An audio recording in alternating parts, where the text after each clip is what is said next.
All right, everybody, we are gonna be putting together a really quick and simple Asian dinner today. We're gonna start with the base of our tofu. We're actually gonna use a couple things that you will just find in the spice cabinet in the back of your refrigerator. So we've got a lot of big, bold flavors coming from fermented ingredients. So we have white miso, which is a fermented soybean paste. We have fermented cabbage in the form of kimchi. Then we're going to use our tofu, and instead of cubing it like we always cube tofu, we're actually gonna tear it into big chunks and make it crispy around all the edges. We're gonna season this up with some coriander, some salt, some pepper. We're gonna add in some sesame seeds and some hemp seeds to make a really unexpected and yet delicious dressing.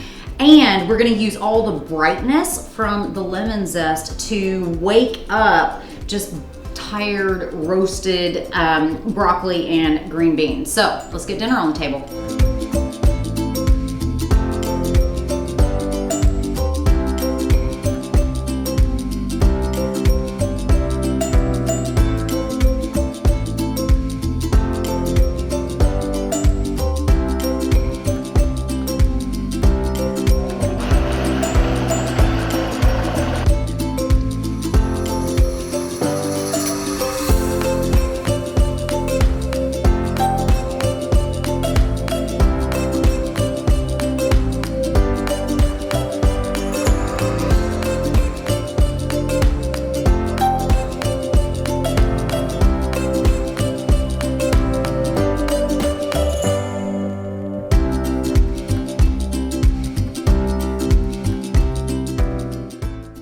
Okay, so before and after, here we go. We've got our oven roasted green beans, our oven roasted broccoli, the torn and coriander seasoned tofu, all of that garnished with this delicious lemon zest.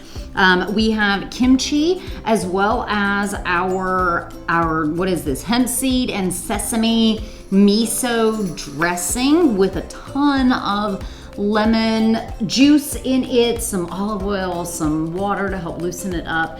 Delicious meal, all garnished with that funky kimchi. So this is a probiotic hit waiting to happen. I tell you, this one the recipe calls for midnight grains. We couldn't find midnight grains in our local grocery store, so no sweat. Wild black rice it is. You could honestly do this with jasmine rice, brown rice, any kind of starch that you have laying around, and it's dinner on the table. One sheet pan in the oven, one pot of boiling water, and one blender, and you are ready to eat.